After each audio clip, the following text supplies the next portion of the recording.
Hi there, my name is August, and welcome to Trans Tuesday. It's the day of the week where I talk about trans things on a Tuesday. Today I'm going to dive in just a bit about what it's like to grow up in a small American town and come out as trans. I had no idea that I was transgender. That's not true. That's not true. When I was 2 years old, I came to my mother shirtless and barefoot, and I said, "Mom, I'm a boy. I've been a boy this entire time, and I'd want you to start treating me like a boy." And she did not agree. She didn't see what I saw, and she said, God made you this specific way. I think a lot of us who grew up with small town backgrounds know that religion plays a huge part in coming out and sort of dealing with how people react. A lot of people like to tie it back to God or their idea of what God thinks and whatnot.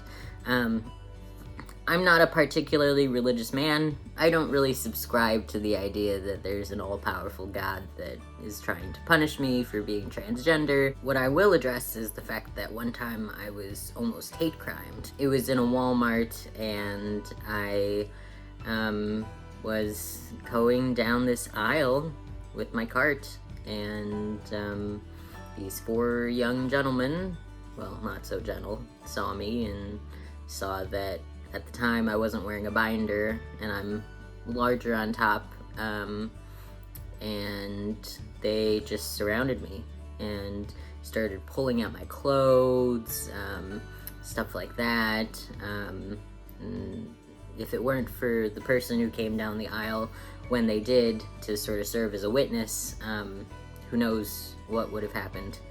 So things happen in the country.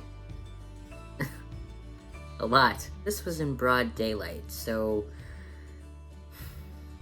people are bold with their hatred towards the LGBTQ plus community. People are bold with their hatred towards the AAPI community. People just have deep hatred, and it's pretty clear. They did not like me upon first seeing me, and I guess I haven't really experienced that personally a lot, like where I see a person and I'm like, I hate you. I don't know.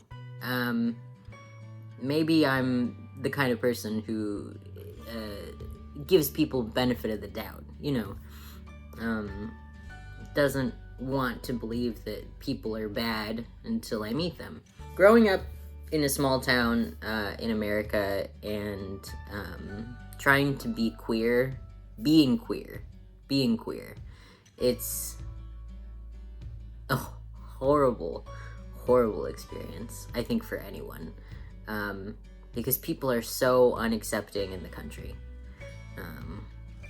If you're white and you're Anglo-Saxon and you're a man, maybe a woman, things are a little easier for you.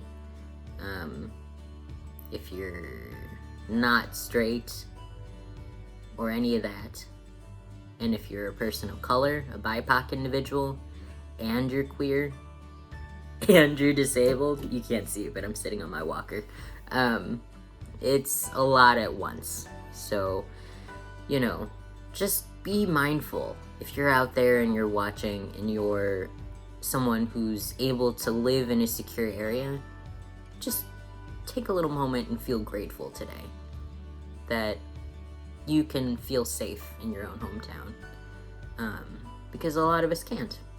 And that's kind of the reality of being queer or transgender or a BIPOC individual. And if you are out there and you're trans or you're queer, you're under the rainbow umbrella, you're trying to find a safe place for yourself, the internet can be a safe place for you.